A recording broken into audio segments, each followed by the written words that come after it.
चाहिँ मम्मीले खसीको टाउको बनाउन लाग्यो थकाली स्टाइलमा हैन के कसरी बनाउनु हुन्छ म तपाईहरुलाई चाहिँ पुरा डिटेल देखाउने छु यो चाहिँ गिरी हो गिरीमा चुक हालिसकेको हुन्छ सुरुमै प्रिपेयर्ड हैन त्यसपछि यो तेल तताउँदैछ यहाँ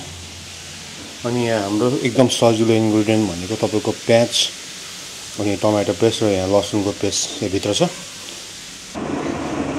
तेल खर्यो है तेल खरेपछि अब प्याज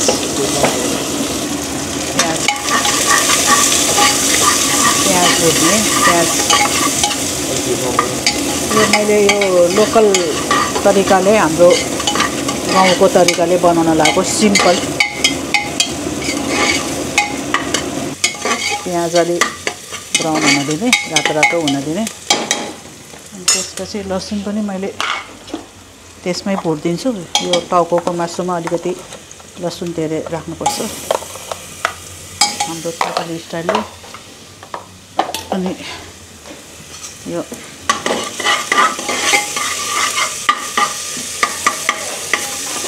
मेरो आफ्नो लोकल स्टाइलले यो प्याज राख्यो लसुन पनि त्यही भुट्यो अनि अब यो प्याज अलिकति रातो रातो ब्राउन कलरमा आयो भने यो धोएर राखेको टाउकोको मासु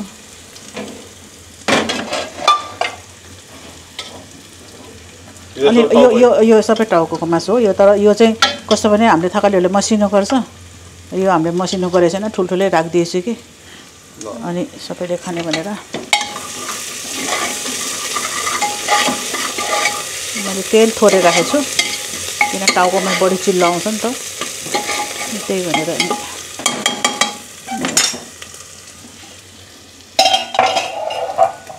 सिम्पल हो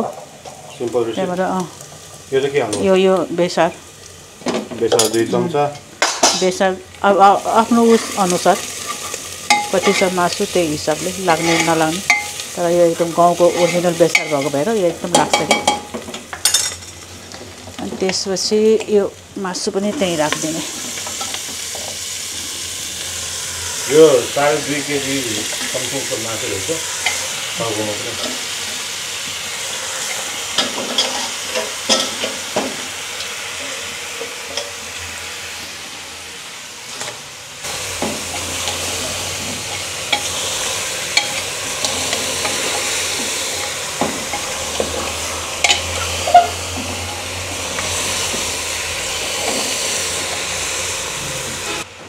त्यसपछि मैले यो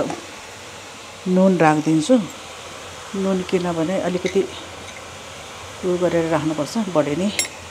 अमिलोले खान्छ नुन 2 चम्मच बढी राखेको छु स्वादअनुसार नुन त्यसपछि यो खोर्सानी धुलो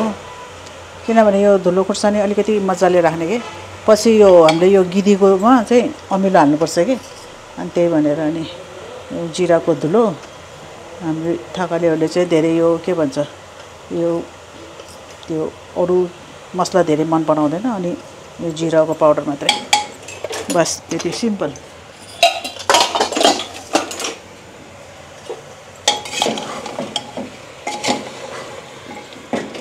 त्यसपछि यो टमाटर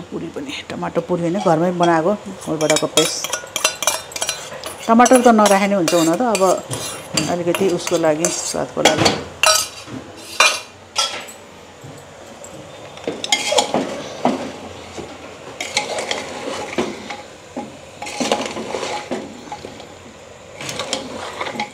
अब यो बच्चाले भुट्ने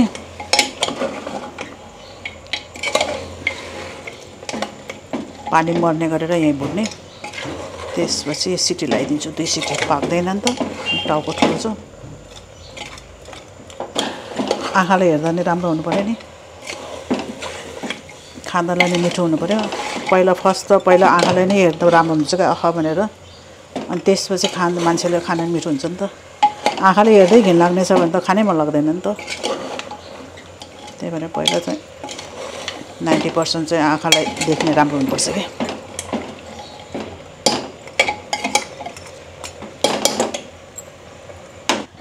यसमा अब यो ढक्कन मैले छोपेर राखेँ अब 2 सिटी लाउनुपर्छ यो छाला अलि पाक्दैन कि त्यही भनेर अनि पानी मैले राखेको छैन 2 सिटी लगाएपछि अनि त्यसपछि ढक्कन निकालेर अनि पाकेछ मासु पाकेछ भने अनि त्यहाँबाट यो गिदीमा अमिलो लोकल अमिलो मुछेर अनि पछि लास्टमा पानी हालेर यो राख्ने के चुक नेपालीमा चुक भन्छ गिदीमा चुक हामीले यसरी मोलेर अनि यसलाई मसिनो धुजा बनाउने गिदीलाई अमिलोमा राखेर चुक अमिलो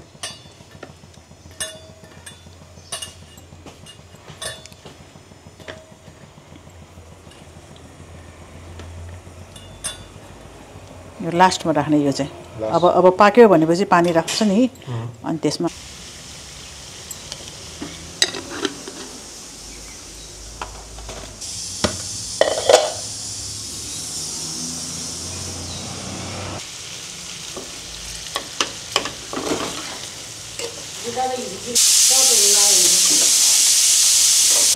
दुई सिटी लाएर निकाल्यो यो है अब यो यसरी हेर्ने अब यो पानी अझ यो मासुमै निस्केको पानी हो कि यो मैले पानी राखेको छैन मजाले भुट्यो है यसको छाला अलि साह्रो हुने भएर अनि छाला यसो हेर्ने पाकेछ छाला पाकेछ यो मजाले भुट्यो है अब यहीँ निस्केको यो पानी हो यो पानी सुक्नुपर्छ कि यो तेल छोड्नुपर्छ यो मासुले पानीको भाग छोडेपछि सुकेपछि अनि यो तेल छोड्छ अनि त्यसपछि बल्ल यो पानी राख्ने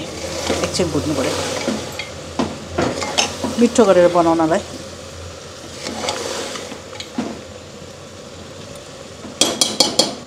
अब यो भुट्यो हैन अब त्यसपछि यो तेल छोडेछ नि त है अलि छुटेछ नि त पानीको भाग सुक्यो नि त हैन यो भुट्यो अनि त्यसपछि अब यो सुक्खा भयो अब त्यसपछि यसमा आफूलाई कति चाहिने झोल खान मन लागेपछि यतिकै ग्रेभी बनाएर खाइने हुन्छ यो राखेर अब यो पानी हाल्यो अब यो पानी उम्लिन लायो पानी उम्लेपछि अब यो गिदी अमिलो मोलेर राखेको यो गिदी यसमा राखिदिने यसरी राखेपछि अनि अब 5 मिनट जति पकाउने 5 मिनट पकाएर अनि अब यो यतिकै भयो अब यो 5 मिनट जति पकाउने बेसरी मजाले त्यसपछि अब यो रेडी भयो अब ग्यास निभाइदिने अनि त्यसपछि हरियो धनिया मसिनो काटेर अनि छर्किदिने यो माथि सर र हरियो धनिया छर्किदिने हरियो धनिया मैले बारीबाट ल्याउँछु कि अहिले